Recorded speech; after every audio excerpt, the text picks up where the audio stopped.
comenzar esta sesión, que será la última antes del examen parcial. Saben que el examen la próxima semana, a esta misma hora, ya está elaborado, impreso y disponible para mí, solo por ahora, para ustedes la próxima semana. El examen está diseñado sin malas intenciones, se los aseguro, y estoy también seguro que aquel que ha asistido con frecuencia, que ha estudiado o que estudiará y se consolida, digamos, lo que hemos visto en clase y le da una revisadita también a algunos temas del libro, pues seguramente podrá aprobar sin problemas. Entonces, la sesión de hoy la tengo ordenada de la siguiente manera. Traigo una presentación que tiene un montón de diapos que pretenden hacer un extracto de cada una de las presentaciones, pero que no voy a dictarlas, que no las voy a dictar, sino que simplemente voy a ir pasándolas y haciendo mención a los temas más significativos. Bueno, ya que empezó la pregunta, a los temas más significativos. Para aquel alumno que tenga alguna duda, pues con toda confianza levanta la mano y aclaramos la duda en el momento. ¿Está bien? Entonces, bueno, esta historia del sistema inmune comienza teniendo claro que el sistema inmune responde contra aquello que es peligroso. No importa si sea extraño o si es propio, lo importante es que sea un ente que disrumpa, que altere la homeostasis tisular, y eso basta para que el sistema inmune se active y participe en el control y en la restauración de la homeostasis tisular. Habíamos puesto incluso el ejemplo de algo extraño, pero que no resulta peligroso, que es este mundo microbiano que compone la microbiota, valga la redundancia, y que tiene una relación simbiótica con el sistema inmune, sumamente valioso en la regulación de los procesos inflamatorios, actúa como barrera, y en consecuencia el sistema inmune lo respeta, lo tolera, digamos así.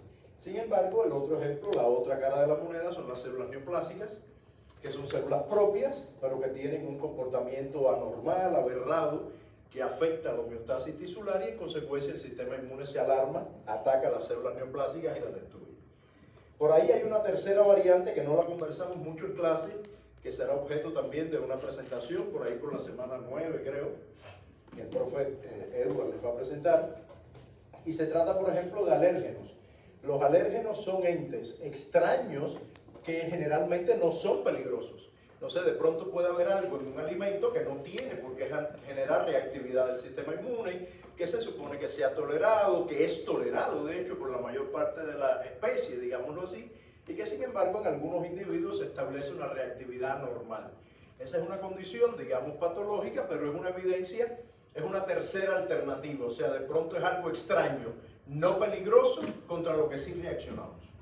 Pero bueno, desde una visión, como les decía, más bien patológica, que es lo que van a estudiar en la segunda unidad del curso. Para que el sistema inmune reconozca eso peligroso, tiene un sistema de receptores más o menos específicos, dependiendo del receptor que se trate, que se distribuye entre sus células del sistema inmune innato y el sistema inmune adquirido. Las del sistema inmune innato utilizan receptores poco específicos, con poca afinidad, con poca diversidad, mientras que las del sistema inmune adaptativo utilizan receptores altamente específicos con una diversidad descomunal, que también aquí estudiamos la manera en que se genera y lo vamos a volver a revisar. Y el otro elemento importante es que el sistema inmune, particularmente el adaptativo, aprende de sus experiencias, hay una memoria inmunológica, además de la memoria evolutiva que es propia del sistema inmune innato, hay una memoria asociada a la experiencia del sistema inmune que es típica de linfocitos T y B.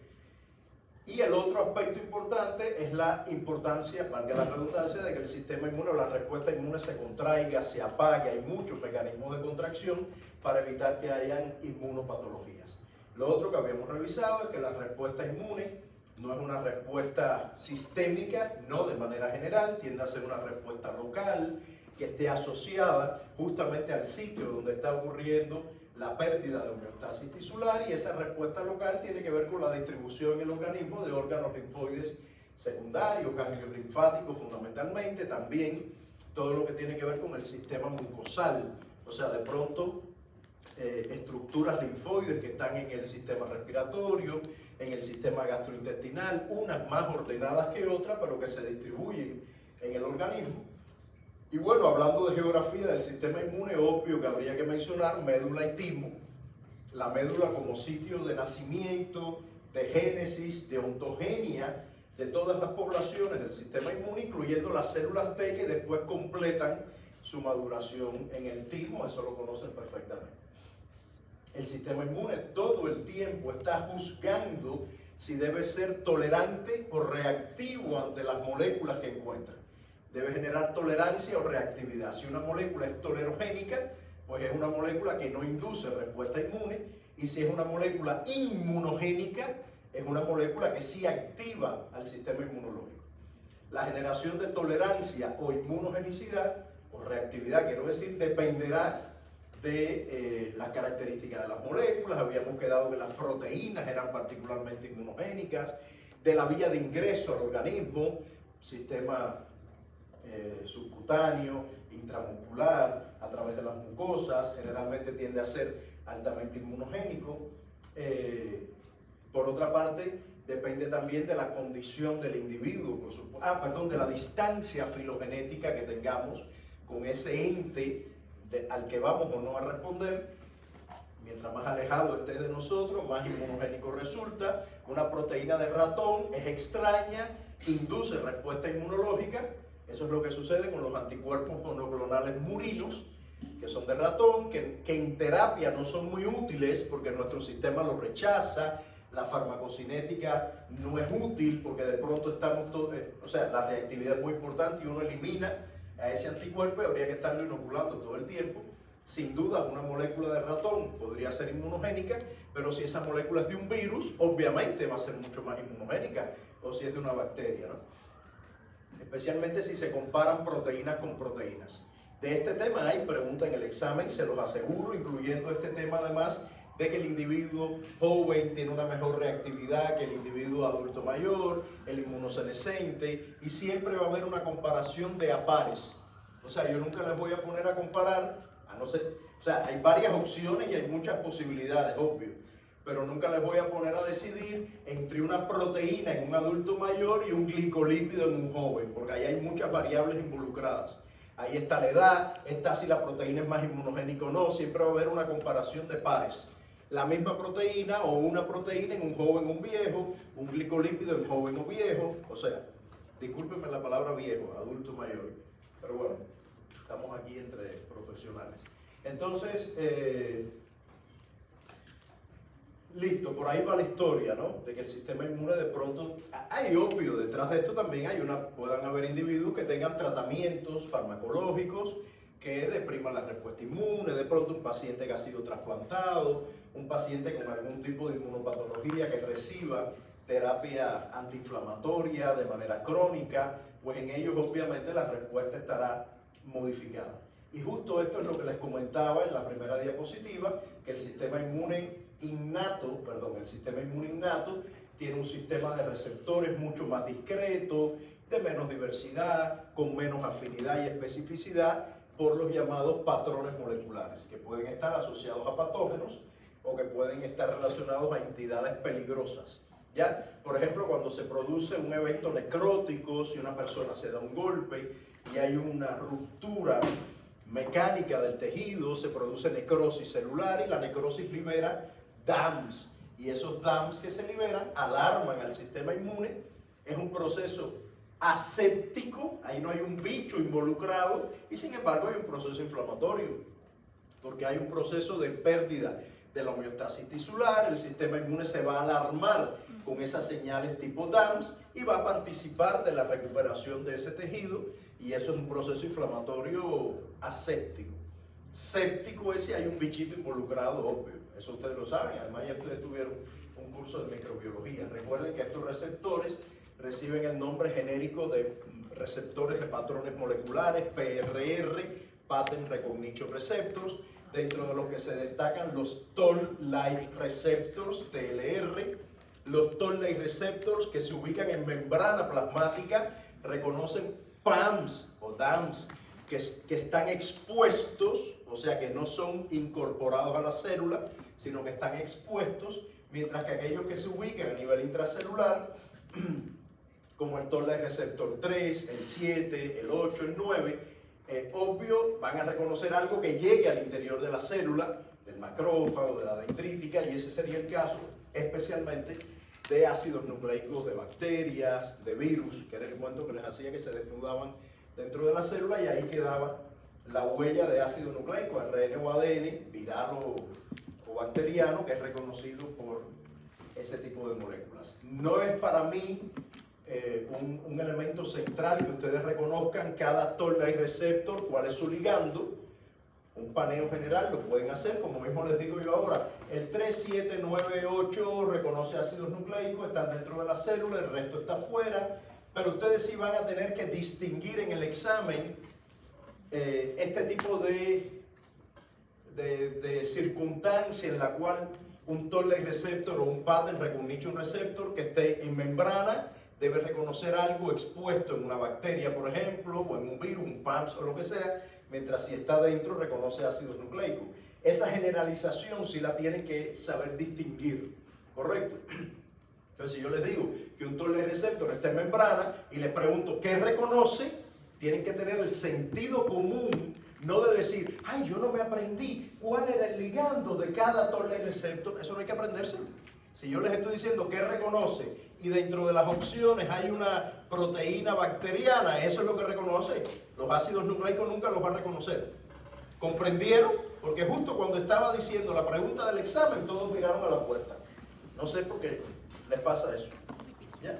Entonces, eso es importante. Que ustedes tengan el sentido común, la habilidad de no mirar la pregunta. Dios mío, no estudié los toll-like receptors. Señorita, lo único que tiene que saber es que los que están afuera reconocen PAMs que se muestran y los que están adentro reconocen ácidos nucleicos. Punto. Si usted estudia inmuno y se hace experto en inmuno, se aprenderá cada toll-like receptor que reconoce. Bien, por ahora, solo tener la habilidad de distinguir esa cuestión evolutiva de la lógica que hay detrás de estar en membrana o estar dentro de las células.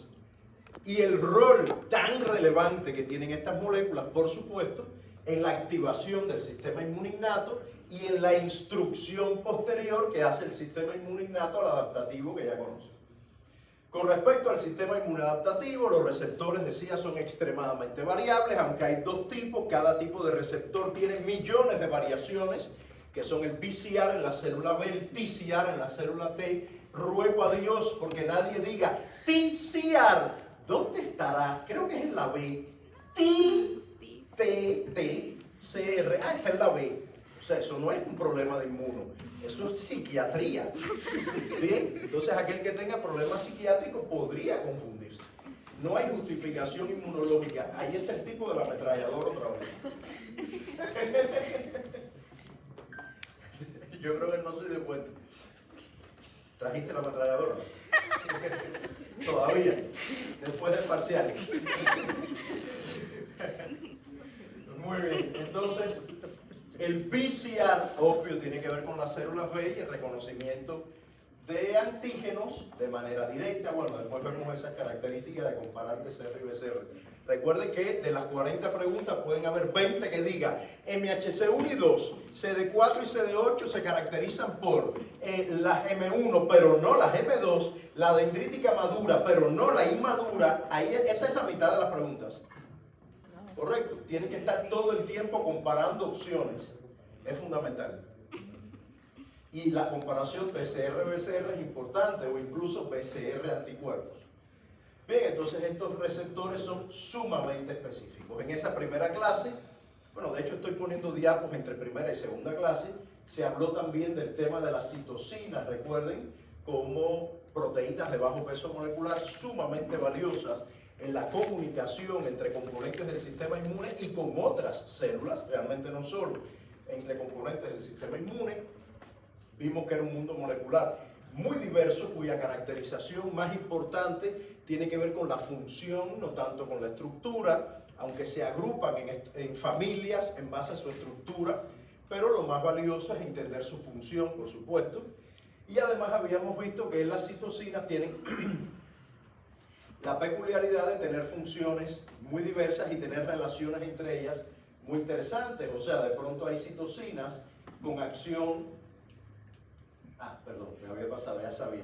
Hay citocinas con acción, por ejemplo, sinérgica, dos, la A y la B, cuando se suman, hacen algo especial en la célula que actúa como receptor, puede haber una acción antagónica, el típico efecto de IL-4 e interferón gamma, que una y otra se bloquean. También acción en cascada, donde una citocina estimula la producción de otras. Acción pleiotrópica, donde una misma citocina, en dependencia de la célula que recibe la señal, puede tener un efecto diferente. U otras, como el TGF-beta, que es tan loco que si bien uno lo identifica, y así quiero que lo hagan, como un mediador antiinflamatorio, sin embargo, en determinado contexto, actúa como estimulador de la diferenciación del linfocito helper a TH17, que es una célula sumamente inflamatoria. O sea, eso es un efecto pleiotrópico, una evidencia de que el entorno donde está la citocina puede contribuir a que su efecto sea variable, y esto termina siendo la justificación de por qué es importante medir varias citocinas en un determinado estudio y no quedarnos con una, porque podría haber una alternativa a esa citocina que de pronto bloquee su acción o lo que fuera, o la refuerce, ¿no? Ya saben además que las citocinas, esas proteínas de bajo peso molecular, no pueden llegar al núcleo, necesitan receptores que se encarguen de llevar la señal que ellas traen hacia el núcleo celular, y esos receptores aprovechan cascadas de señales variables.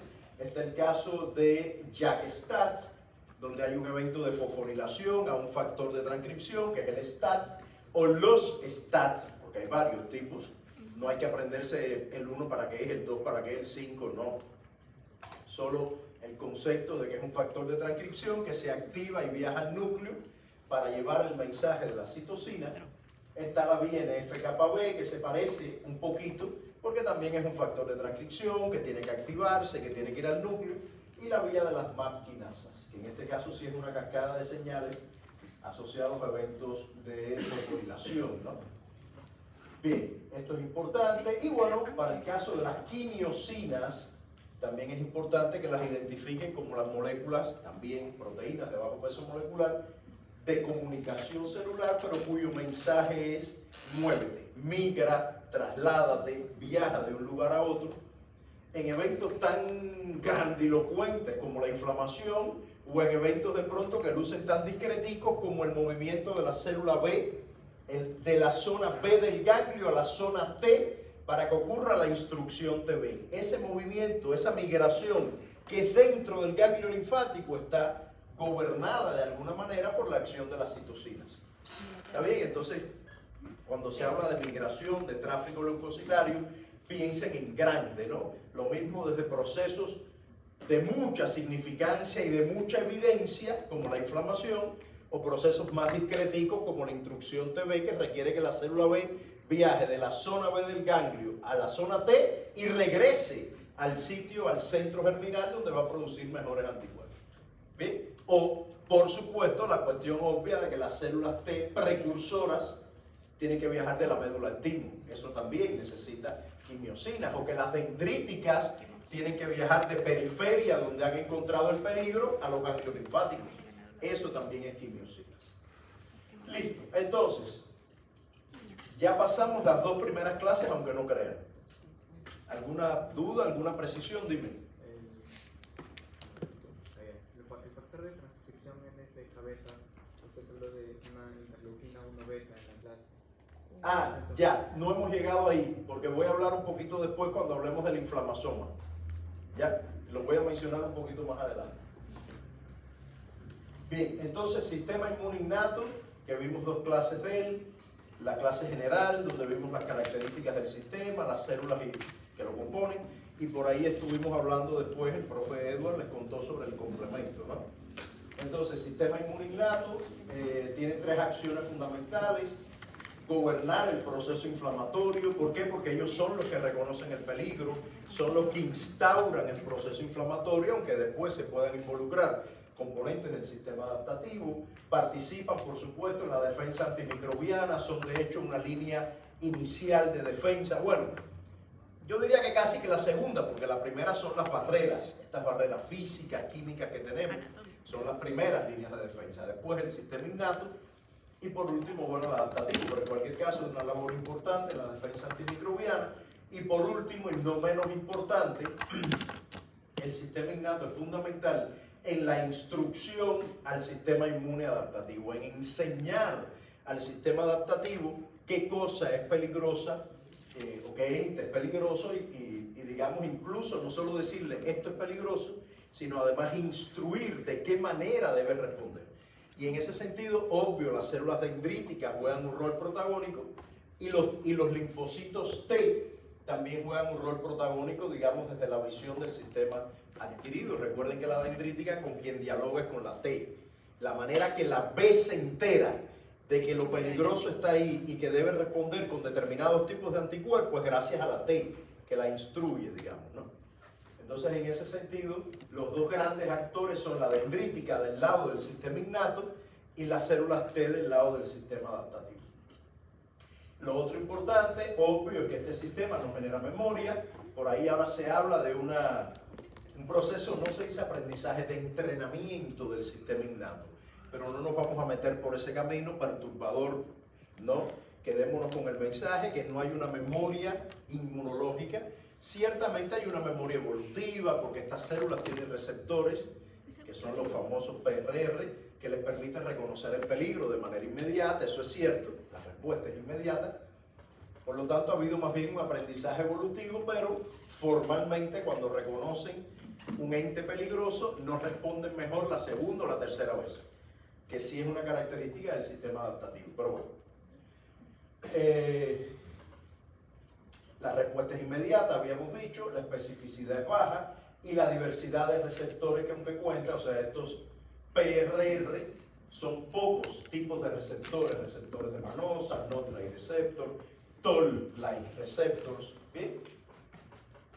Y por ahí, bueno, lo que habíamos comentado ya, que esos sistemas de receptores, ese sistema de receptores puede estar ubicado en membrana plasmática o en el interior celular, en el citoplasma, en estructuras endosomales, y eso tiene mucho que ver con el tipo de patrón molecular que reconozca. Si se trata de un patrón molecular que está en una pared bacteriana, lo más probable es que el receptor esté en membrana, pero si es un patrón molecular, como les decía, asociado a ácidos nucleicos, de virus o bacterias, pues los receptores estarán dentro de la célula, porque ahí será donde se expongan esos patrones moleculares. Bien, eso es importante. Les decía que acá lo más valioso es eso, entender la relevancia que tienen estos receptores, las características generales que tienen, pero no voy a ir al detalle de, insisto, no quiero a nadie diciendo, profe, usted dijo que no me iba a preguntar del Toll-like receptor 8. No, yo no te pregunté del 8. Yo solo te dije que estaba dentro de la célula. Y tú tienes que interpretar, si yo te digo que está dentro de la célula, que va a reconocer. ¿Ya? Correcto, yo no quiero que me diga que si es la flagelina, que si es el LPS, que si es ADN monocatenario. No quiero que lleguen a ese nivel de especificidad. El que lo sepa, felicidad. Pero no es eso lo que hace falta. Lo que hace falta es que tengan el concepto de qué características tienen, dónde se ubican y la lógica evolutiva que hay detrás de que esa ubicación en la célula permite responder de manera eficiente a la presencia de un peligro.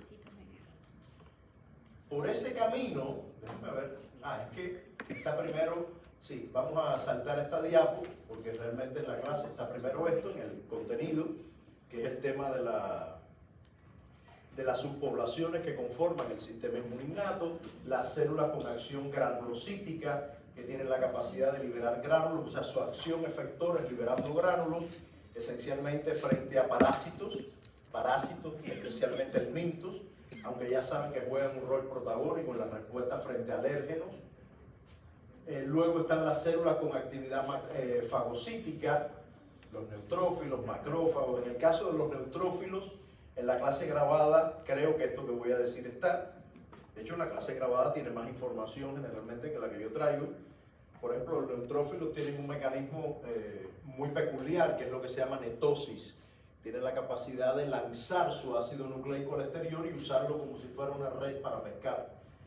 Y captura entonces bacterias o partículas o lo que sea que estén alrededor de ella. De hecho, es un mecanismo de muerte celular, o sea, el neutrófilo termina muriendo. Igual que hay apoptosis, necrosis, hay netosis, ¿bien? Que ayuda al neutrófilo a controlar la situación y después, pobrecito, muere. En el caso de los macrófagos, su acción fagocítica, digamos que es más convencional, pero sí habíamos visto esta plasticidad funcional de los macrófagos, que se dividen en dos grandes mundos y que obvio les voy a preguntar en el examen algo de M1 y de M2, algo va a salir del tema. En el caso de los M1, que son los llamados clásicos, son el macrófago de la batalla, el inflamatorio, gran actividad bactericida, produce especies reactivas de oxígeno y nitrógeno.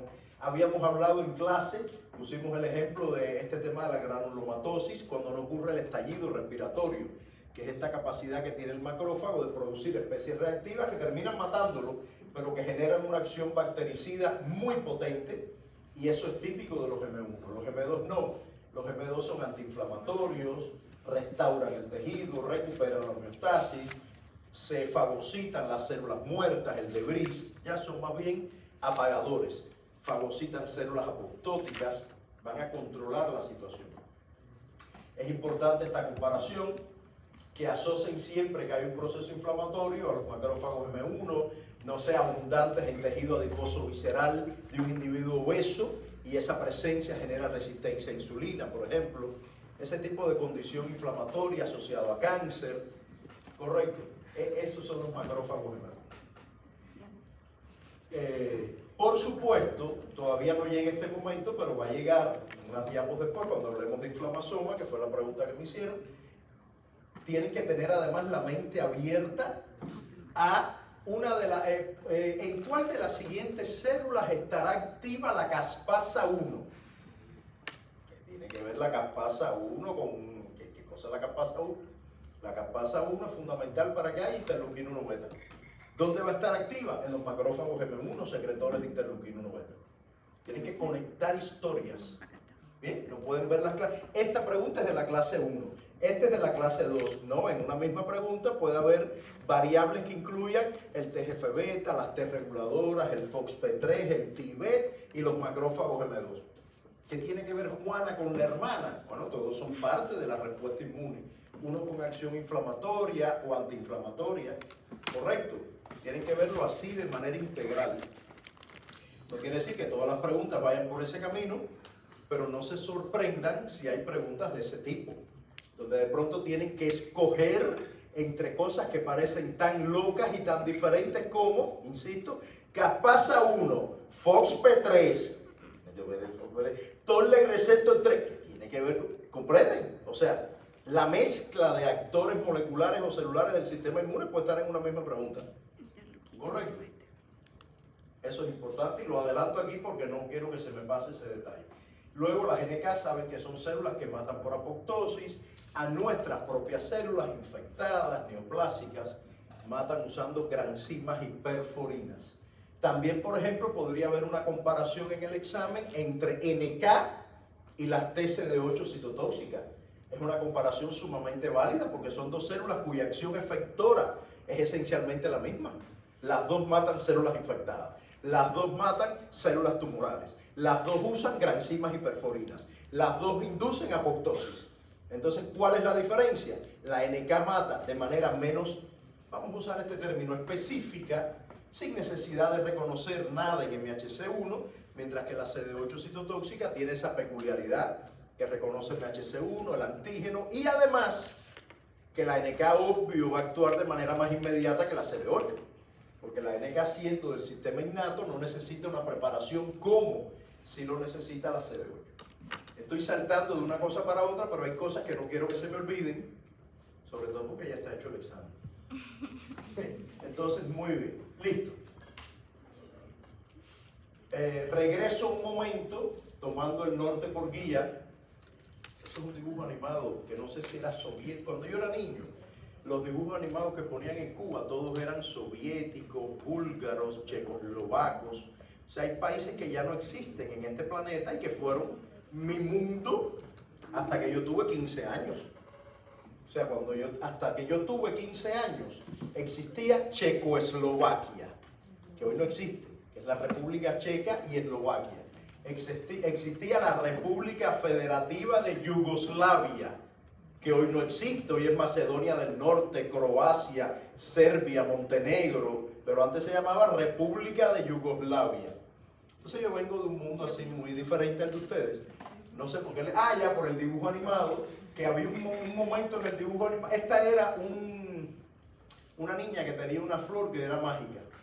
Tenía pétalos y ella tiraba la flor y decía: vuela, vuela, hojita mía, de este oeste con el viento, y regresa en un momento tomando el norte por guía. Y no olvides que al caer, lo que te pida has de hacer.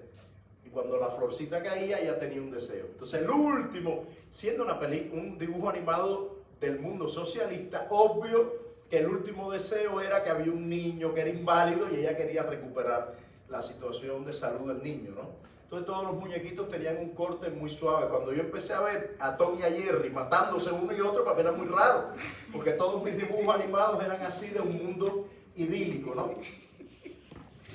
En fin, son mundos muy diferentes. Entonces, pero bueno, eso terminó, por suerte. Y vuela, vuela, hojita mía. ¿Por qué dije? Entonces, ya tenemos las células del sistema inmune innato, adaptativo. ¿Qué más tenemos? No, el adaptativo no venimos. Las moléculas. Ya.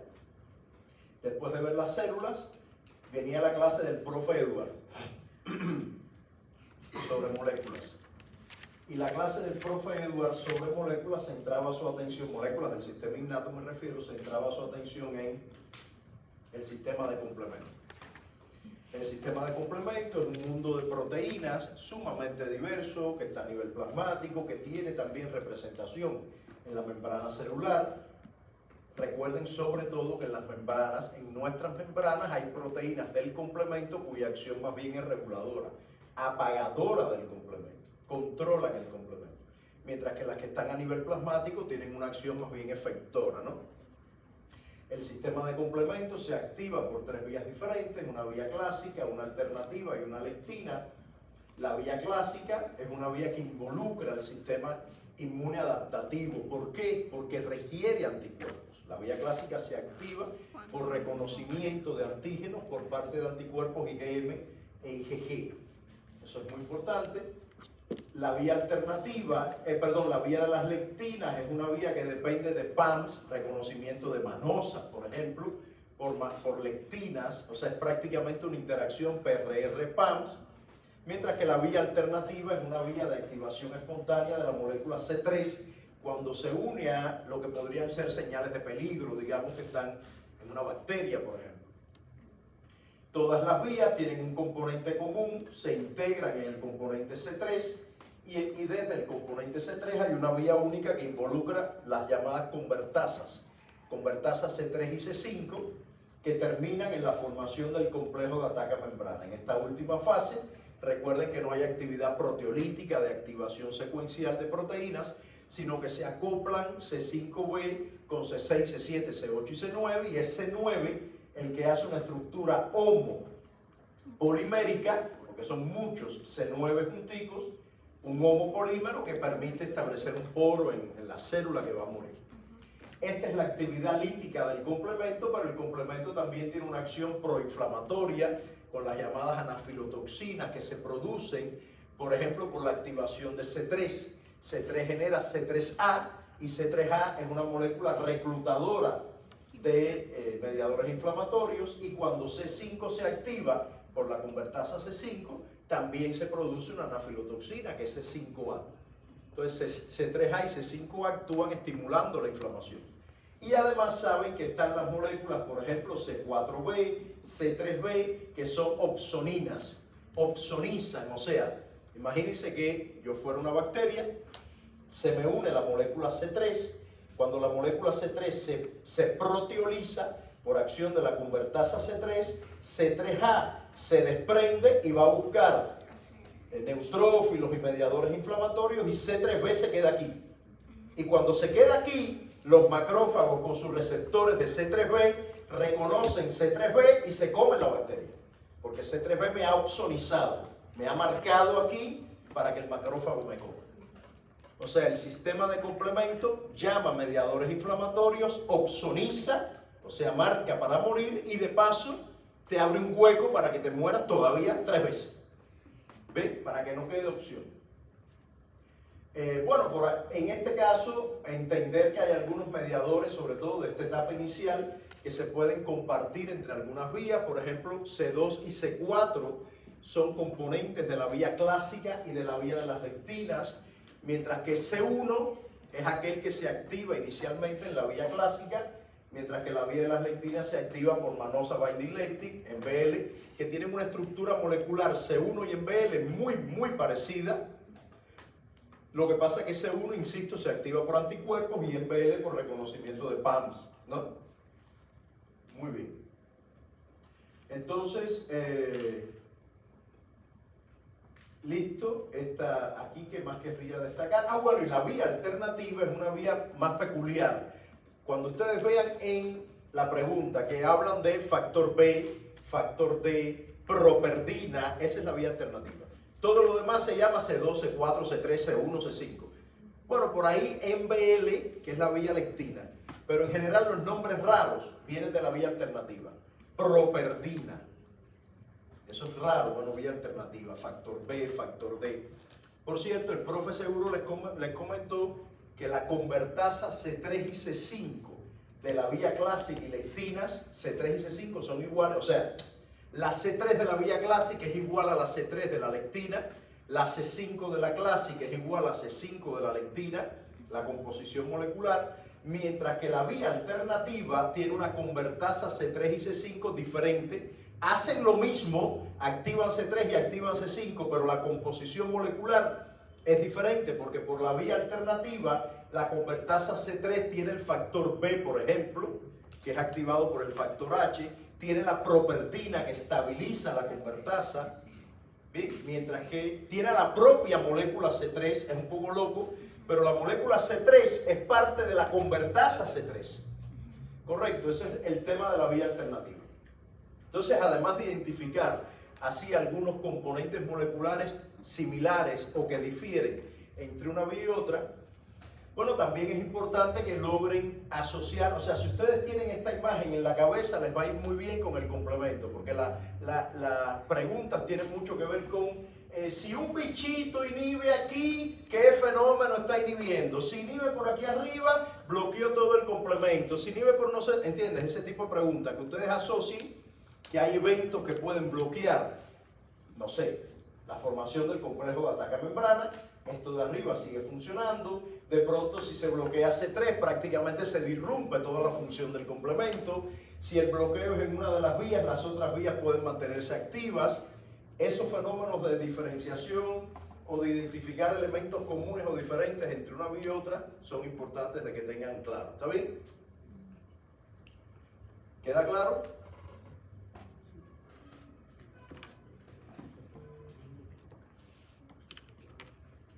Listo. Entonces, la parte de conectar sistema inmune innato con sistema inmune adquirido depende de un actor celular que ya mencionamos, que son las dendríticas, que son células que pertenecen al sistema inmune innato, que detectan el peligro porque tienen receptores de PAMs y DAMs, tienen una importante actividad fagocítica, detectan el peligro y cuando lo detectan sufren un proceso que se llama maduración.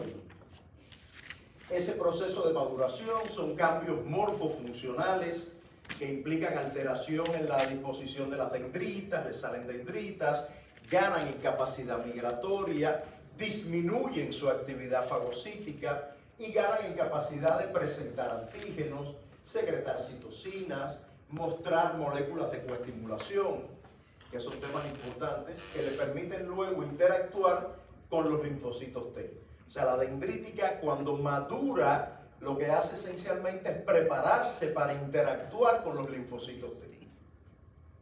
Y en ese proceso de interacción lo que hacen es pasarle la información del peligro que han identificado. O sea, ellas encuentran el peligro y le van a contar a los linfocitos T de qué peligro se trata para que el linfocito T responda de manera eficaz.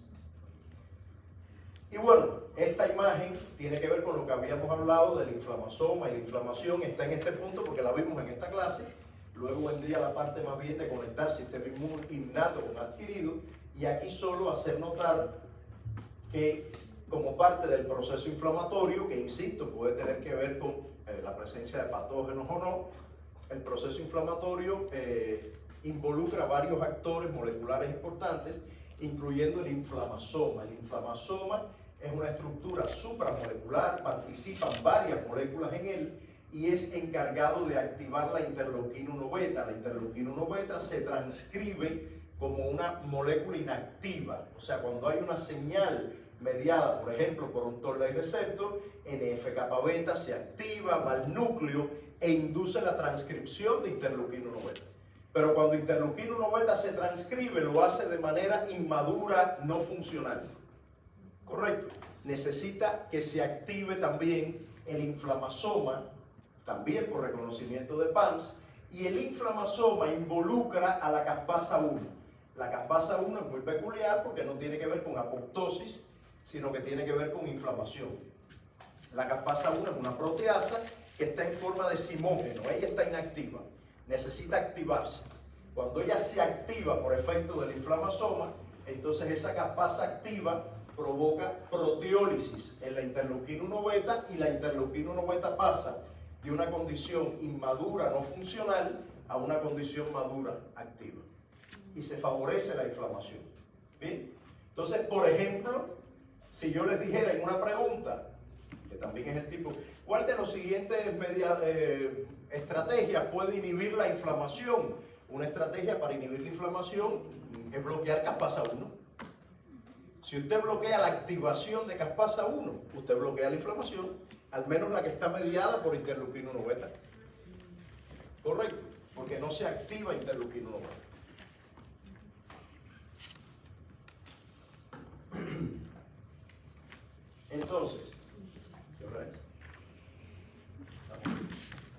Entonces, en lo que se refiere al sistema inmune adaptativo, ya para transitar, ya estaríamos en la clase número 5, el sistema inmune adaptativo, la respuesta es más tardía, depende del reconocimiento de antígenos de manera muy específica, a través de BCR, TCR, están en linfocitos B y T, es un reconocimiento altamente específico, esos receptores se distribuyen de manera clonal, hay grupitos de células B que son clones que reconocen un antígeno, otro antígeno, o incluso dentro del mismo antígeno, epítopos diferentes. ¿Bien? Entonces, bueno, la diversidad de reconocimiento es enorme, hay memoria inmunológica, esto es muy importante, y esa diversidad de reconocimiento está asociada con el hecho de que esos receptores, al menos la parte de reconocimiento de antígeno, no está digamos en la línea germinal. Usted no encuentra una secuencia genética que explique la secuencia de cada uno de los receptores de célula B y T, sino que la secuencia luego se recombina, se reordena, lo vamos a ver, y ese reordenamiento es el que termina permitiendo la formación de un BCR o un TCR. Bueno, los linfocitos T y B son los que conforman el sistema inmunadaptativo y hay que destacar los linfocitos TCD4, helper auxiliadores, que son células que tienen no solo la capacidad de activarse y ejercer determinada función, sino que se diferencian. Hay varios subtipos de células helper con funciones diferentes que están dependiendo del peligro. O sea, cuando la dendrítica encuentra el peligro, le cuenta a la célula helper qué peligro encontró para que ella decida por qué camino se va a ir. Si TH1, si TH2, si TH17, en dependencia del peligro, como les estaba diciendo. En el caso de las CD8 citotóxicas, tienen una función más lineal, una actividad citotóxica, ya vimos, contra células infectadas o tumorales, y las células B obvio productoras de anticuerpos. La comparación entre BCR y TCR es muy importante, el hecho de que el BCR tenga 4 cadenas, que reconozca antígenos directamente, que reconozca antígenos de cualquier naturaleza química, que reconozca epítopos lineales y conformacionales. Recuerden la diferencia entre epítopos lineales y conformacionales. Los lineales son aquellos que aunque usted intente desnaturalizarlos con calor, por ejemplo, el reconocimiento se mantiene, porque es ese nivel primario de organización en una proteína, por ejemplo. Mientras que los conformacionales sí son frágiles a eventos de desnaturalización, de pérdida de conformación. ¿Bien? Los B reconocen lineales y conformacionales, igual que los anticuerpos. pero los T solo reconocen epítopos lineales presentados en MHC. Aclaro, recuerde que cuando yo hablo de las T, estoy prestando más atención a los linfocitos T alfa beta, pero también hay linfocitos T gamma delta, que son linfocitos T un poco peculiares, que reconocen antígenos glicolipídicos, que no se expresan en MHC1, se expresan en una molécula que se llama CD1, que es una molécula diferente de presentación de antígenos. Bien, ese es un tema que también deberían estudiar, que está en el libro y lo hemos comentado. Bueno, otro elemento en común es que tanto PCR como TCR requieren moléculas adaptadoras, digamos, para transducir la señal al núcleo, y aquí se destaca la molécula CD3 en los linfocitos T, una molécula muy importante en las células T para llevar la señal al núcleo celular. ¿Correcto? En el caso de las células B, bueno, son células que cuando se activan se diferencian a células plasmáticas, producen anticuerpos, y los anticuerpos son glicoproteínas muy importantes en la respuesta inmune humoral, muy importantes, glicoproteínas que se dividen en tres regiones principales: la región FC, la región FAB y la región bisagra. La bisagra es la que le da flexibilidad. La región FC tiene que ver con la función del anticuerpo. Por ejemplo, en esa región FC es donde están los azúcares. Si usted cambia los azúcares que hay en esa región, cambia la función de la inmunoglobulina. Cuando usted habla de que una inmunoglobulina es IgG, o es IgE, o es IgA, lo que diferencia una de otras es la región FC, que son los que definen la función de esa inmunoglobulina. En la región FAB, por su parte, está el sitio de reconocimiento de antígenos, que es muy importante, que se caracteriza por tener una enorme variabilidad en la composición de aminoácidos. Esa zona está formada tanto por cadena ligera como por la cadena pesada, y arman lo que se da en llamar el paratopo, que es el sitio de reconocimiento del epítopo. Dentro del paratopo, los sitios de más variabilidad son los que se llaman CDR, que son los puntos exactamente de contacto. Los CDR, hay 6 CDRs en cada paratopo, 3 ligeros, 3 pesados, 3 ligeros, 3 pesados, son 6, y obvio, son iguales aquí y aquí, porque recuerden que un anticuerpo reconoce lo mismo con cada uno de sus paratopos. ¿Bien? A no ser que sea un anticuerpo bien específico que usted inventó en el laboratorio, esa es otra cosa. Correcto, eso es muy importante. Los anticuerpos, al igual que el PCR, reconocen antígenos directamente, sin presentación, lo mismo epítopos lineales que conformacionales, antígenos de cualquier naturaleza química. La diferencia está en que el PCR está anclado a la membrana y los anticuerpos se secretan, es la diferencia más importante. Entonces, bueno, sabe que hay 5 clases de anticuerpos que se diferencian, como les decía, en la región FC. O sea, podrían haber 2 anticuerpos de 2 clases diferentes que reconozcan lo mismo perfectamente, pero la función efectora cambia porque la parte FC ha cambiado. Entonces, los anticuerpos IgG son los más abundantes. Déjenme ver si los anticuerpos IgG son los más abundantes en el plasma. Son los más diversos en términos funcionales, activan NK, complementos, activan macrófagos, neutralizan, hacen un montón de cosas. Los IgM, perdón, son los más grandes, tienen 10 paratopos, son muy buenos también neutralizando, aglutinando. Los IgM tienen la peculiaridad que se producen de manera más rápida, no hace falta instrucción TB para que se produzca IgM. O sea, las células B producen IgM de manera, no voy a decir espontánea, porque necesitan el contacto previo con el antígeno, pero sin necesidad de la instrucción TB. La IgE siempre la van a asociar con alergia, con parásitos. La IgA con respuesta asociada a mucosas. Y la IgD viene a ser la quinta opción de todas las preguntas de anticuerpos. Bien, como habíamos conversado. Aquí están las funciones. Activación del complemento por la vía clásica, y fíjense cómo al activar el complemento por la vía clásica, esta es la molécula C1, se desatan varias actividades, porque el hecho de que un anticuerpo active el complemento por la vía clásica es una manera de activar inflamación, fagocitosis, lisis, porque el complemento hace todo eso. Entonces, si un anticuerpo activa el complemento, provoca todos esos fenómenos posteriormente, ¿no? Aquí está la actividad de los anticuerpos. Y bueno, lo que les decía, recordar que esa región variable, ese paratopo, está determinado por regiones variables que se recombinan entre sí por acción de la enzima RAC, que es una recombinasa. La cadena pesada recombina segmentos VDJ al azar, la cadena ligera segmentos VIJ nada más. Y además, en el caso de la cadena pesada, la enzima TDT incorpora nucleótidos al azar. Y esa incorporación de nucleótidos al azar es un fenómeno de hipermutación que genera mayor variabilidad en la región del paratopo. Los anticuerpos del paratopo cambian más porque de pronto hay nucleótidos al azar y los codones van cambiando. Y el codón entonces define determinados anticuerpos, ¿no? Y eso termina al final en la formación. Ay, perdón, creo que les conté. Ah, sí, no sé si les había puesto el otro, pero termina en la formación de un anticuerpo, ¿no? En el caso del TCR es lo mismo exactamente, lo único que en vez de cadena pesada y ligera hay cadena beta y alfa. También gamma y delta, pero las gamma y delta la variabilidad es más discreta. Este fenómeno en la gamma delta ocurre pero con mucho menor diversidad de sitios, digamos.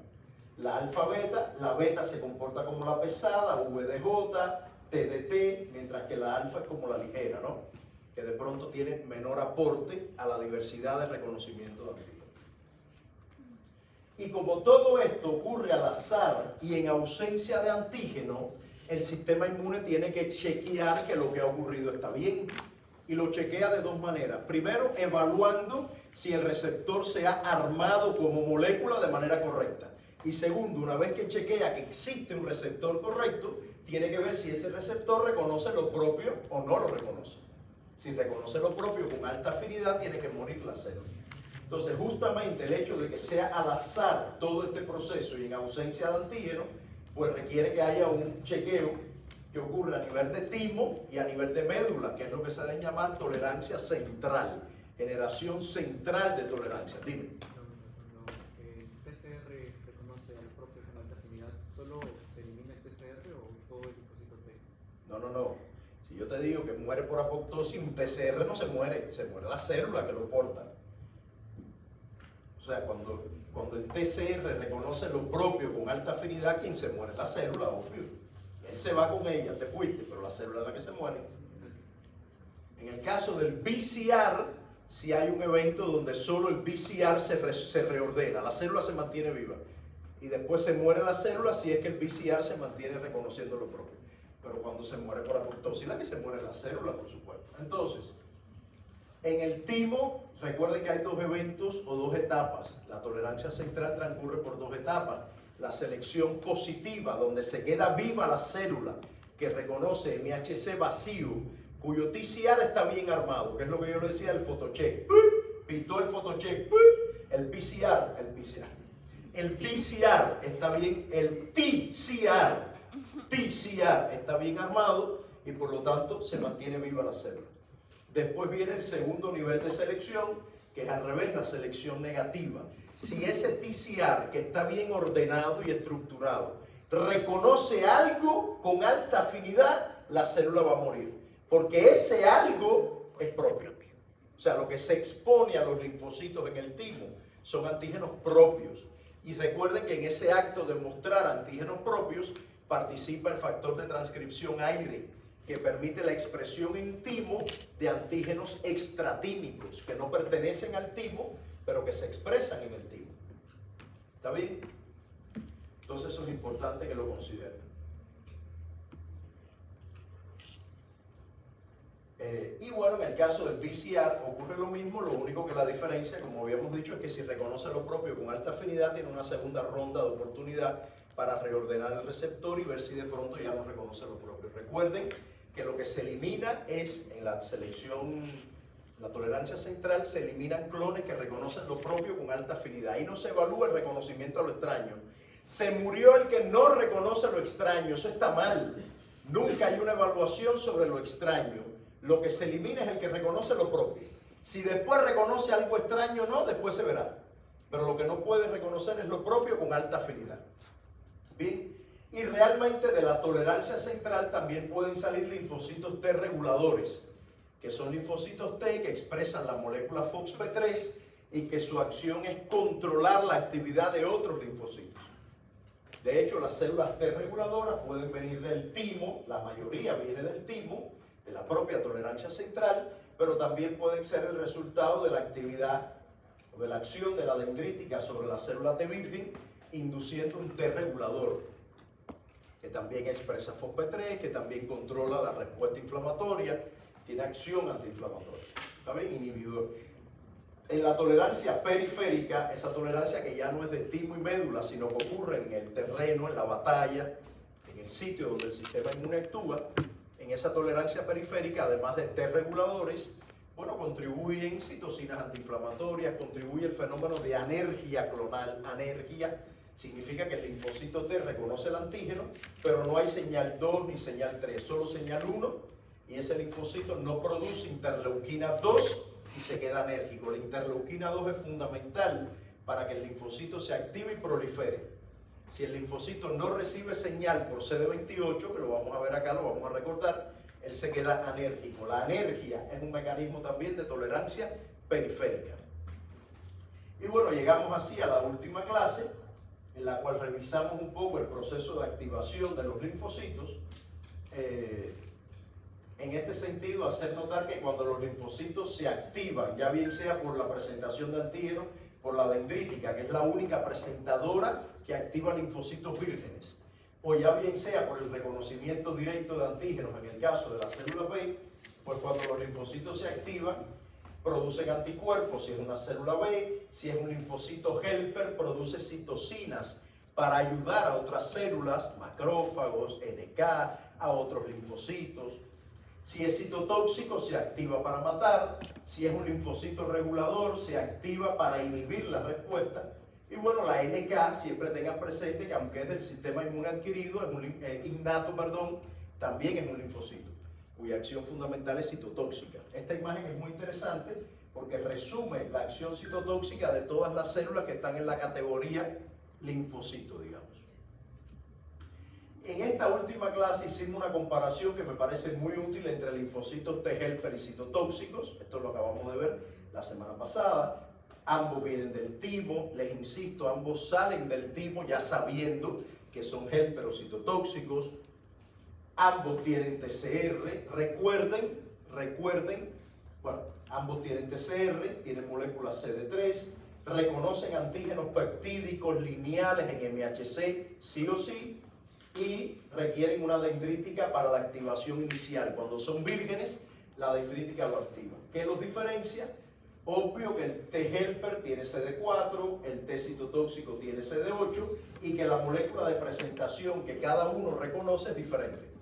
El CD8 citotóxico, esto está cruzado aquí. El citotóxico reconoce MHC1, el helper reconoce MHC2. ¿Dónde está MHC1? En todas las células nucleadas. ¿Dónde está MHC2? En B, dendríticas y macrófagos. ¿Bien? Que son las presentadoras profesionales. En MHC1 hay dos cadenas, en MHC2 también. Lo único que en MHC1, una de las cadenas forma el surco de presentación. En MHC2, ambas. Y lo otro muy importante es que MHC1 presenta péptidos corticos que están dentro de antígenos endocelulares, dentro de la célula, que son procesados en el proteasoma y terminan en MHC1. Mientras que MHC2 presenta péptidos un poquito más largos que vienen de antígenos endocitados, fagocitados. Son algo externo que la célula incorpora.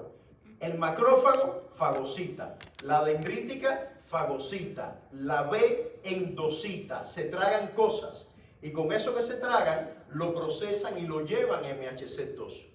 ¿Correcto? Y activan CD4, ¿no? Y lo otro es que las CD4 pueden diferenciarse a patrones funcionales, la CD8 no, la CD8 es citotóxica. Esto es lo que les decía, antígenos citosólicos son procesados en el proteasoma y terminan en MHC1, activando CD8 citotóxica, y aquellos que son endocitados o fagocitados van a MHC2 y terminan presentando los linfocitos T helper.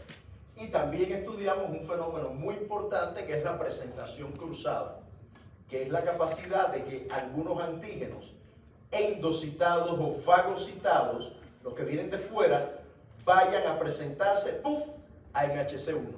Es la manera en que un linfocito citotóxico puede encontrar virus, puede encontrar tumores, a no ser que la dendrítica esté infectada con el virus. Pero si lo que está infectado con el virus es una célula epitelial, tiene que ir la dendrítica a comerse ese antígeno, llevarlo, y como ella lo fagocitó, nada más lo presentaría en MHC2. Entonces, ¿cómo activamos a la citotóxica contra ese virus? Presentación cruzada. Les insistí el otro día que presentación cruzada no es que la CD8 se activa con MHC2, eso no es cruzado. Ni que la MHC2 se activa con ni que la helper se activa con MHC1, eso no es cruzado. Correcto, no confundan. Cruzado es que lo que viene de fuera, en vez de ir MHC2 o además de ir MHC2, va a MHC1. Eso es presentación cruzada. No se confundan. ¿Bien? Eso es muy importante. Y bueno, en el acto de interacción dendrítica célula T, saben que hay tres señales. Señal 1, presentación de antígenos. Señal 2, coestimulación, que es la que le dice a la célula T que lo que está viendo es peligroso. Ahí está CD80, CD86, CD40 en la dendrítica y CD28, CD40 ligando en la célula T. Esa es la señal 2. Y la señal 3 son citocinas que emite la dendrítica para activar a la célula T. Correcto.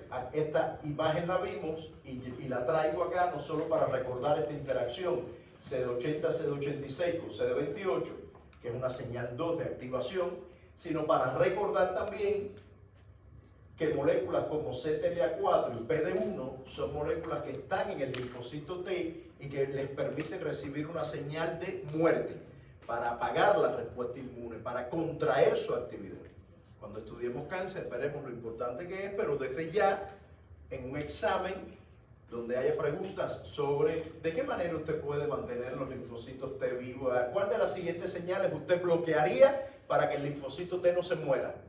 Obviamente sería CTLA4, PD1, PDL1, que son señales que el linfocito recibe para morir por apoptosis. Bueno, PDL1 está aquí en la dendrítica, sería más bien PD1 y CTLA4. ¿Correcto? Entonces eso es importante, que logren.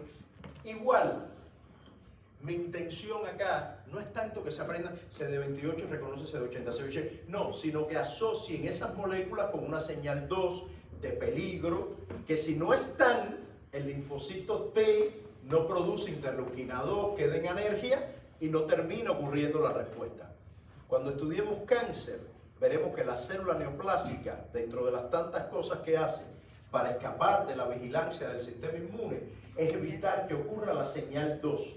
Entonces, si la célula tumoral no permite que haya señal 2, cuando la dendrítica encuentra el tumor, captura los antígenos y cuando va al linfocito T, le dice, mira los antígenos que te estoy dando que son de un tumor.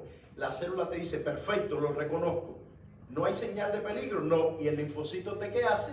Se vuelve alérgico o se convierte en un T regulador. Y lo que hace es ayudar a que el cáncer progrese. Así funciona el efecto sistema inmune cáncer que vamos a estudiar. ¿Está bien? Pero bueno, lo estudiaremos mucho más adelante.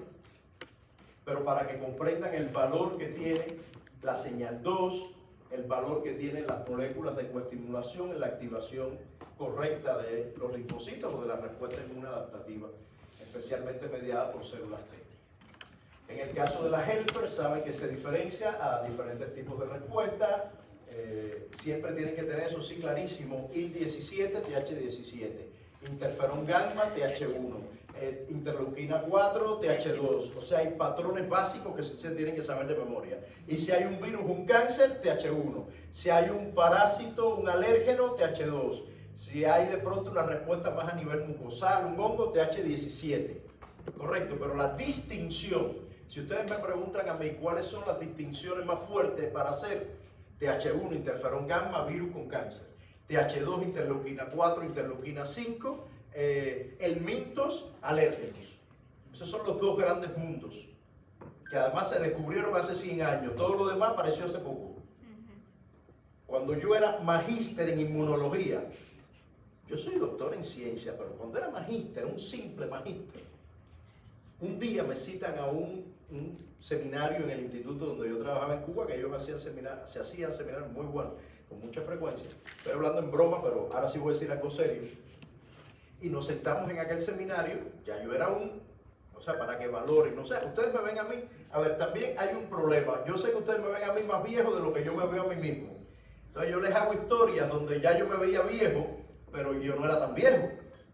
Yo en esa época tendría, no sé, 26 años, 27, y me senté en aquel lugar y me dijeron, en un paper que se presenta, que se lanzó, un paper muy relevante, no me acuerdo cuál era, obvio, existe la interleuquina 17 y existen los linfocitos TH17. Cuando eso terminó con un montón de ejemplos, obvio, ratones, porque es lo primero que se estudia, salimos de ahí diciendo, ay, ¿qué invento este? Esto es un jueguito laboratorio, seguro, porque llevábamos 50 años pensando TH1, TH2, TH1, TH2, 50 años. Y aquello que parecía una tontería y un juego de laboratorio, porque hay experimentos, no digo que uno invente en el laboratorio, pero hay fenómenos que uno estudia en el laboratorio en determinados modelos que pueden lucir muy interesantes, pero que aplican para ese modelo peculiar que usted estudió. Y por lo tanto su trascendencia no es mucha. Nosotros pensamos que ese era el caso. Esto es una cosita y eso nadie... Y cambió la inmunología completamente. La cambió completamente a tal punto que un linfocito regulador se puede convertir en TH17 y viceversa. O sea, esos dos patrones diametralmente opuestos son interconvertibles.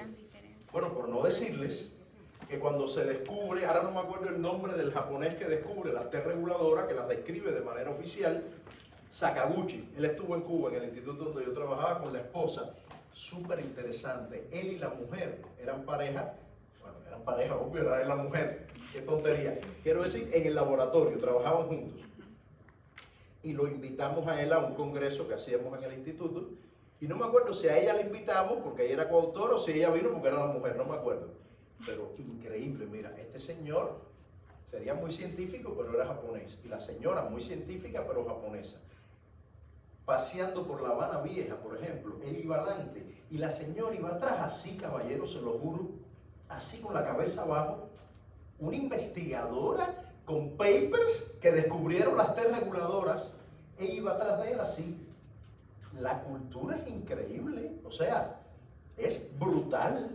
También eran personas mayores y en los años 90, o sea, posiblemente se haya muerto el hombre y la mujer también. O sea, ellos nacieron, no sé, cuando la Segunda Guerra Mundial, qué sé yo, o antes.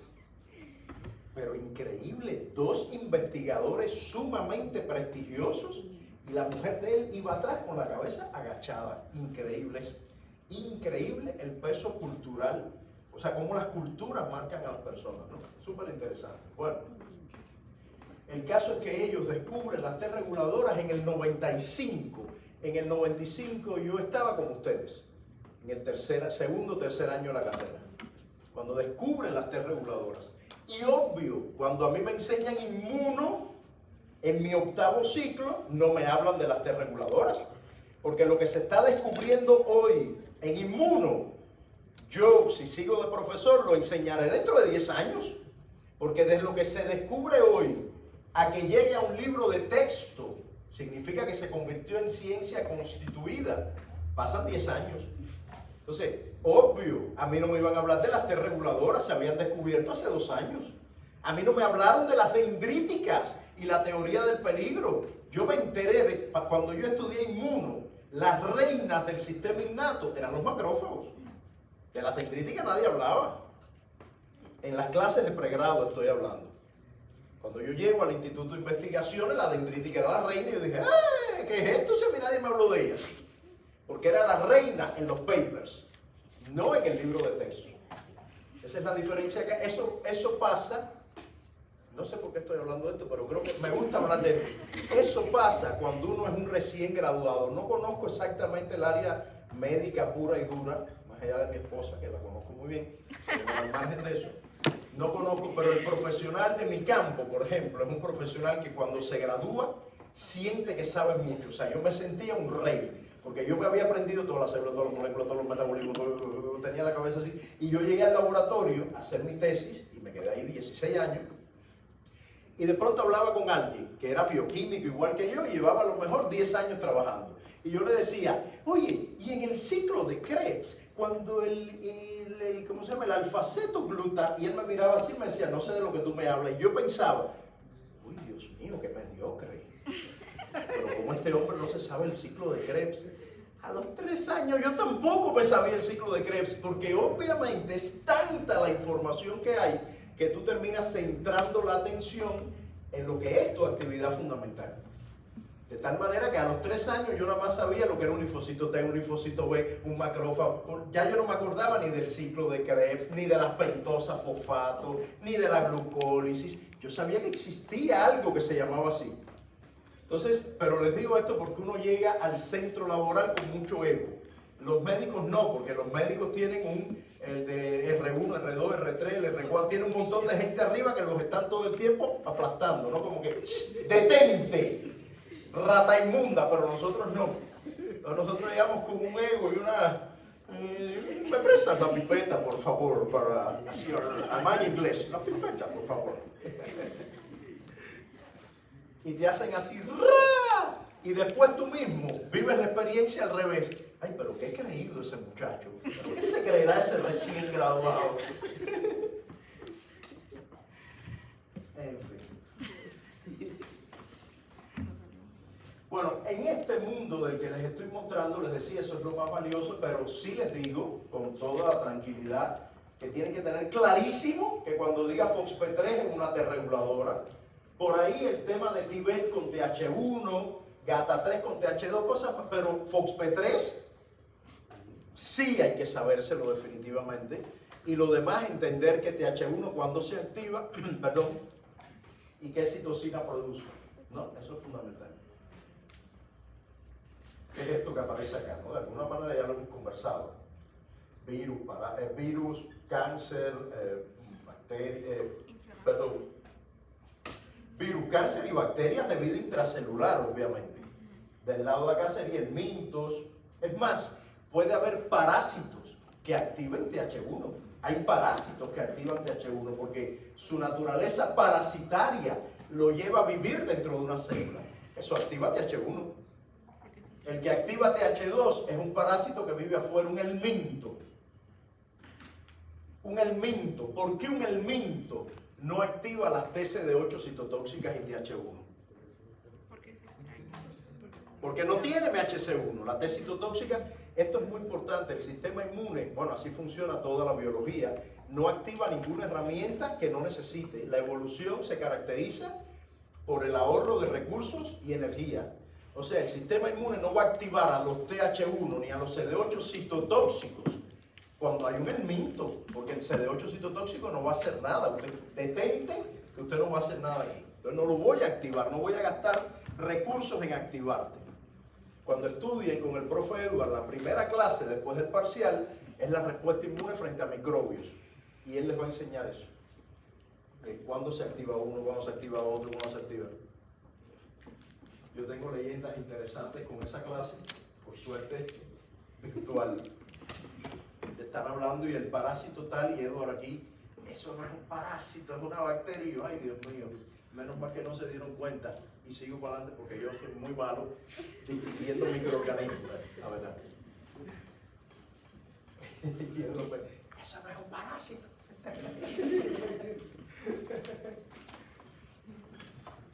Bueno, cada cual lo suyo, no me lo puedo aprender todo, imagínense. Bueno, los TH17 son muy buenos activando respuestas a nivel mucosal, aunque hay respuestas, cuando estudiamos autoinmunidad, los TH17 son muy vinculados con autorreactividad, esclerosis múltiple, tiene mucho que ver con... Antes había un seminario que era sobre respuesta frente a Candida albicans, y la TH17, o sea, la IL-17, porque la IL-17 no solo la producen las TH17, la producen los neutrófilos también, los T-gamma delta, también producen interleuquina 17. Realmente es una citocina que viene de diferentes orígenes. Y en la respuesta frente a Candida albicans, en el control de la candidiasis. La candidiasis normalmente la tenemos, o sea, no tenemos candida, tenemos cándida. Pero cuando usted ve a alguien con candidiasis, si es un joven multipareja, tiene SIDA. seguro. Y si es una señorita puede estar embarazada, por ejemplo, que el sistema inmune tiene un nivel de caída un poquito. Puede ser un adulto mayor, siempre hay un nivel de fragilidad en la respuesta inmune. Cuando usted ve, yo recuerdo a mi esposa cuando estaba estudiando ya en la fase final de la carrera, en internado, qué sé yo, un muchacho joven, jovencito, y cuando abre la boca, toda la boca llena de cándida, automática. El muchachito no era HIV positivo, era SIDA, o sea, había cursado toda la enfermedad sin un diagnóstico y ya tenía SIDA en una fase avanzada y tenía la boca, fue la manifestación primera que tuvo, o al menos la que le llamó más la atención, y fue al hospital, la boca toda tomada por la cándida. Y el médico abrió y dijo, hazle la prueba de HIV, automático. Ese cuento me lo recuerdo. Y el otro cuento que nunca se me olvida también es una chica que va al hospital a ver al endocrino. Ese cuento es de mi mujer, yo no he hecho nada de eso, ya, pero yo lo cuento aquí. Va a ver al endocrino porque la muchachita no menstruaba. Y cuando hacen el estudio era un hombre. La muchachita era un hombre. No tenía receptores de testosterona. Entonces no había desarrollado testículos, no había... Entonces le reconstruyeron la primera parte de la vagina, le armaron una vagina, digamos así. Claro, ella no sabía que no tenía vagina tampoco, o al menos no, la parte no tenía útero, obviamente. Y toda su morfología era femenina, porque de manera espontánea se forma, bueno, eso lo sabrán ustedes mejor que yo de la embriogénesis, el femenino es como que más natural, ¿no? Es como espontáneo, digamos. Si no hay testosterona, va para mujer. Entonces, esa muchachita también interesante. Y lo que hicieron, ella nunca, bueno, en ese momento al menos no le dijeron, tú eres un hombre. O sea, le dijeron, ya eres una mujer que no puedes tener niños, qué pena, vamos a nada, ya a vivir tu vida de mujer. Nunca se enteró que era un hombre. En ese momento, no sé después en qué terminó, pero psicológicamente la decisión del psicólogo, el psiquiatra, lo que sea, fue no le digan nada, si total, eso no tiene solución. Bueno, los TCD8 citotóxicos por su parte saben que liberan granzimas, perforinas, inducen apoptosis, matan células. Y lo otro muy importante, que esto va al examen sí o sí siempre, es la instrucción TB, el rol de los linfocitos T helper instruyendo a la T para que produzca anticuerpos de calidad, para que haya cambio de clase, para que haya memoria. Para lo único que esto no hace falta es para producir IgM. Para producir IgM no hace falta instrucción TB. Y de aquí se deriva esta condición en la cual si el antígeno no es proteico, no habrá cambio de clase, ni maduración de la afinidad, ni habrá memoria. Porque si no es proteico, la T no se activa. Entonces todo el camino de la B terminará aquí. Y eso sucede con la respuesta frente a antígenos no proteicos. Y este tema lo vamos a retomar en la clase de inmunoterapia, cuando vean que si tú vas a hacer una vacuna de un antígeno que no es proteico, hay que colocarle una proteína artificial para engañar al sistema inmune, una proteína carrier, para que esta instrucción ocurra. Porque usted no puede hacer una vacuna que no genere memoria. Eso no sirve, eso no es una vacuna. ¿Bien? Listo. No sé si tengan energía, yo estoy cansado, pero creo que les he narrado. Es importante también este tema de las moléculas CD3, CD4, BCR, CD8, ¿verdad? Siempre va a haber una pregunta que diga, ¿cuál de las siguientes moléculas está en todas las células T? ¿Cuál de las siguientes moléculas está en la CD4, en la helper, pero no en la citotóxica? ¿Cuál de las siguientes, ese tipo de preguntas, ¿no? Que te llevan a comparar, pero que la expresión, la respuesta, es con una molécula concreta. ¿Ven? Entonces, ahí hay algunas que son obvias, ¿no? La CD3 está en todas las células T, el FOXP3 no, obvio, o de pronto CD4 no, o CD8 no. Y si yo les digo, el TCR alfa beta está en todas las células T, ¿qué me dirían? ¿Verdadero o falso? El TCR alfa beta está en todas las células T. Eso es falso, porque hay células T gamma delta. Entonces no se vayan con la de trapo. Después vienen, profesor, un momentico, estás en el examen, un momentico, así dime, profe, esta pregunta, esta frase, ¿por qué la dirán? profe, esta pregunta usted la hizo bien. Mira, ¡tac! ¡crack! Fuera. ¿Cómo me van a preguntar si hice bien? Por un tema de respeto, puede decir, profesor, no comprendo muy bien, o sea, siempre ustedes son los culpables, no comprendo muy bien el enfoque que usted, pero la mayor parte de las veces me dicen, no solo aquí, en otros espacios que yo, profe, un momentico, esto está bien, esta pregunta usted la diseñó bien. ¡Ay! Eso me exaspera, pero me pone. ¿Pero lo dicen o no lo dicen? No, sí. Yo no. Profe, yo creo que esta pregunta no está bien hecha. Muy bien, terminamos entonces. ¿Alguna duda, algún punto que quieran destacar? Mira, hemos hablado de Yugoslavia, de la Unión Soviética, de Checoslovaquia. Por cierto, Praga, dicen, yo nunca he ido a Praga, yo he estado en algunos otros, pero Praga nunca he ido, que era la capital de Checoslovaquia, que ahora es la capital de Eslovaquia, de la República Checa, perdón. Dicen que es hermosa, que Praga es una de las ciudades más lindas de Europa. Y otra que dicen que es muy bonita es Budapest. ¿Saben de quién es capital Budapest? De Hungría. De Hungría. Hungría. Dicen que hermosa también Budapest. Yo la que conozco de ese mundo es Moscú. En el año 2015 fue un congreso. En el 15, yo me imagino, en el 15, perdón, discúlpeme. 15 yo vivía aquí. En el 2005 o 6, el 5 o 6 fue un congreso en Moscú, hace 20 años. Y era algo descomunal, me imagino lo que será ahora esa ciudad, ¿no? Además, la ciudad de Moscú es la ciudad de aquel entonces donde más autos de lujo por habitantes había. Por lo que sea, la mafia o lo que sea, pero eran autos de lujo. Ahora es Mónaco. Realmente muy espectacular, o sea, Moscú es una ciudad espectacular.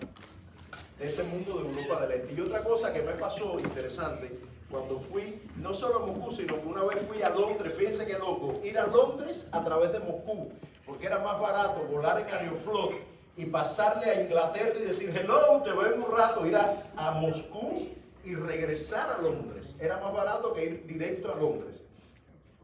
Y en el aeropuerto de Moscú, digo Moscú porque fue el ejemplo que pudo haber sido otro de Europa del Este, lo interesante es que tú te das cuenta que el mundo tiene como grandes espacios, ¿no? ¿A qué me refiero? Yo miraba la lista de ciudades a los que volaban los aviones, que no eran todas de Rusia, eran internacionales. Y yo decía, Dios mío, Tbilisi, y Chuchuchuchu, la capital de Letonia, Lituania, Estonia, Azerbaiyán, Turkmenistán, todos esos lugares existen. Uzbekistán, y yo decía, Dios mío, ¿qué lugares son esos? No había una ciudad normal en esa lista. Tú por ahí encontrabas París, Nueva York, todo lo demás era raro. Increíble, no es como que es un mundo aquello, esto es otro mundo, Asia es otro mundo, ¿no? O el Medio Oriente, ¿no? Mundos muy marcados. Y uno siempre piensa que, obvio, uno siempre piensa que el mundo latino es el mejor, el más grato, pero bueno, pensarán los japoneses lo mismo de ellos, como con la mujer atrás. Muy bien, listo.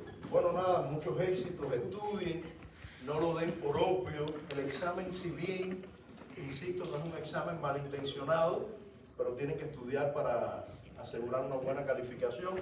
El alumno que asegure una buena calificación en el parcial tiene asegurado el curso, porque el examen final, ya les dije que técnicamente es más simple, porque hay menos de CD4, CD8, BCR, CAPASA 1, Toller receptor, es mucho menos de eso. Es más de los siguientes pacientes, ¿cuál tendrá una enfermedad, una inmunodeficiencia primaria? El niño que no tiene anticuerpos, el viejito que tiene, ¿cómo se llama? Esto es neumonía, el otro que es diabético. Es más simple, hay menos properdina, factor B, factor D, C3, este es más molecular, y aquel que logre una buena calificación en este examen va a pasar la asignatura en la parte teórica. Recuerden lo que vimos desde la primera clase, si tienen 19 en la teoría y 10,9 en seminario, no aprueban la asignatura. No hay cómo aprobarla, no existe cómo aprobarla, no existe la figura para probarla. Bien, y además con los profes de Inmuno en general, no es de lloriqueo. No, Priscilia es así, es un cascabel. Yo le digo a ella es un cascabel, y ella ha sido un cascabel. Cero. Está jalado. Qué linda, ella me dice, qué linda es Juanita, es lindísima, pero, no, ay pobrecita, pero es linda. Ella es así, este hombre, William no, William es profesor de profesores, pero Priscilia, a Priscilia le hacen cantatas los alumnos al final del curso con una guitarra, o sea, es otra cosa, Priscilia es otra cosa, pero así con esa, yo le digo, tú eres un cascabel, siempre estás riéndote. Jalaron 15. Así. Tranquila, no estudian. O sea, no se piensen, es complicado. Así que no se confíen. No se confíen. ¿Está bien? Bueno, cuídense mucho. Nos vemos la próxima semana.